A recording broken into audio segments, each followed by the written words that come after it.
formidable, personne ne parle des Européennes, on a l'impression qu'il y a une coalition. Enfin, moi, c'est cette impression que j'ai, je sais pas si... Pas tout à fait quand même. En tout cas, ça a été très tardif. Oui, très tardif, d'accord. Et tout a été fait. Mais là maintenant, si on écoute la radio, la télé à droite à gauche, bon, si, ils essayent quand même d'en parler. Par rapport à une élection même Ah bah régionale, absolument. Oui.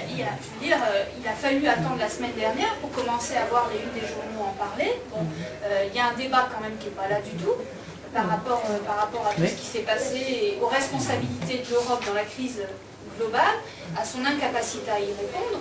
Et puis il y a aussi, je pense qu'il y a aussi une crise de l'Europe en elle-même, c'est-à-dire une crise politique, à savoir un débat, un fossé qui est extrêmement important entre d'un côté les institutions et les élites européennes et de l'autre côté les citoyens. En fait, on a cette impression, et c'est pas à mon avis qu'une impression, c'est que tout est fait pour que les élites s'occupent des affaires européennes et les citoyens, on laisse faire les élites. Seulement, le problème, c'est que les gens ne se rendent pas compte qu'il y a 80% des lois nationales qui dérivent du droit européen. En plus, c'est 80, hein, maintenant, à part... 80% des lois nationales en France dérivent de décisions européennes. Mais c'est même plus Et dont des grands problèmes, comme la PAC, par exemple, qui dans les problèmes qu'on voit régulièrement sur nos séances, c'est complètement l'Europe qui maîtrise la PAC. Et c'est vrai que la PAC, ça a des effets pervers sur l'agriculture et sur la consommation. Et moi, je vais donner un autre exemple, c'est l'exemple de la loi LRU, cette loi de l'autonomie des universités. On est en grève depuis février. Eh bien, cette loi, elle a été conçue à Bologne, ce qu'on appelle le processus de Bologne en 1999. Et bon, il y avait derrière des lobbies. Et les lobbies, tels que ERT, qui est l'European Round Table, la table ronde des industriels européens, tels que Total, Elf, etc., eh bien, ils pondent des rapports pour privatiser les universités européennes. Et l'Union européenne reprend ces textes presque tels quels, presque mot pour mot. Et voilà, après quelques années, voilà, la LRI maintenant, c'est en Allemagne, Italie, Espagne, etc. Les droits d'inscription sont très très élevés, etc. Voilà. D'une façon générale, l'ensemble des réformes qui nous sont appliquées en France par notre gouvernement actuel, qui concernent les services publics, les fameuses réformes de l'État qui remettent en cause la santé, l'éducation, l'EDF. On vient de voter le 3e paquet EDF pour achever la privatisation d'EDF.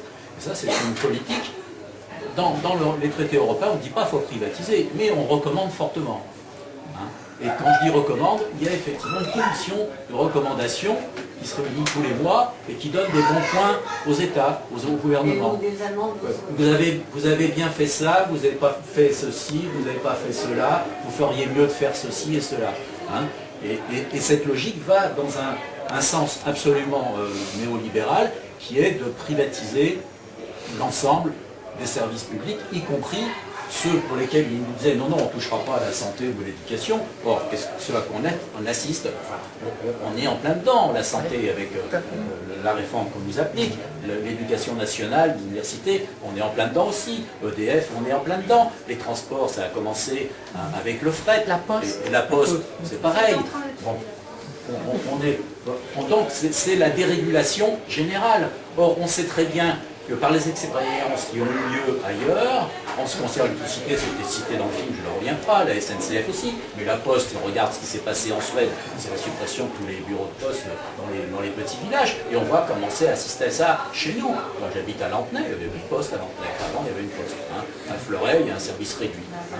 Bon, voilà. Par rapport à la Poste, je voudrais juste ajouter qu'aux États-Unis, la Poste n'est pas privée. Alors c'est incroyable. Justement. Si les gens dit oui, on rentre dans ce traité, quel est le moyen d'en sortir? Rien, ça le traité. Le seul moyen d'en sortir, aujourd'hui, de toute façon, c'est de remettre à plat l'ensemble des traités européens, puisque le traité de Lisbonne reprend aussi les traités antérieurs, jusqu'au traité de Rome de 57, qui était le traité fondateur. Le seul moyen, c'est une constitution, à mon avis, ou en tout cas un traité européen qui propose de remettre à plat l'ensemble des traités antérieurs. Et alors là, il y a différentes propositions. En tout cas, nous, ce qu'on dit dans Attaque, et les attaques d'Europe notamment, on dit le seul moyen d'en sortir, c'est ce nouveau traité européen, et pour qu'il soit véritablement démocratique, il faut d'abord qu'il soit élaboré démocratiquement. Et nous, il faut une assemblée élue directement par les citoyens pour élaborer ce traité.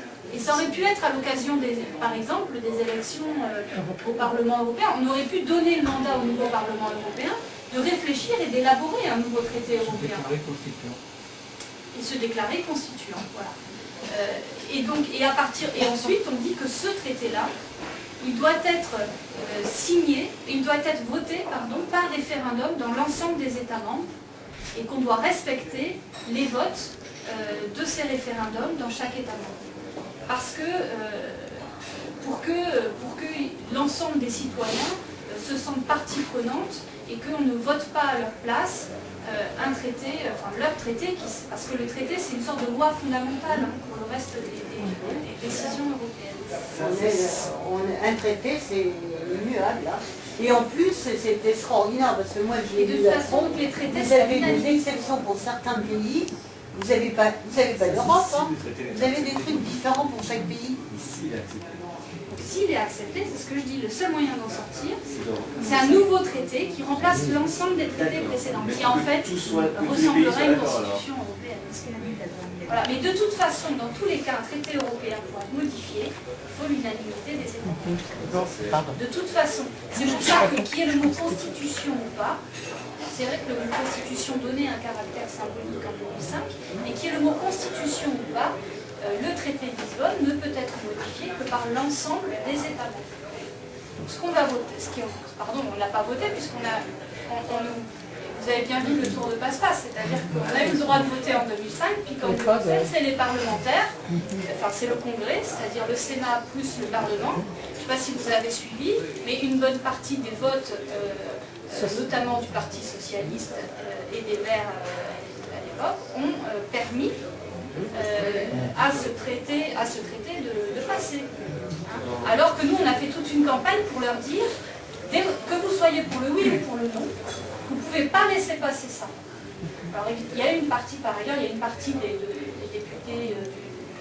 députés socialistes et des Verts qui ont voté non à ce truc-là, mais la majorité, une majorité de ces députés-là, plus évidemment la droite, a permis de faire passer, par le biais du Parlement, du Congrès français, l'adoption en France. Donc maintenant, il ne manque plus, je crois, que le vote de l'Irlande, puisque je crois que la République tchèque vient de dire oui. Donc il ne manque plus que l'Irlande. La Pologne.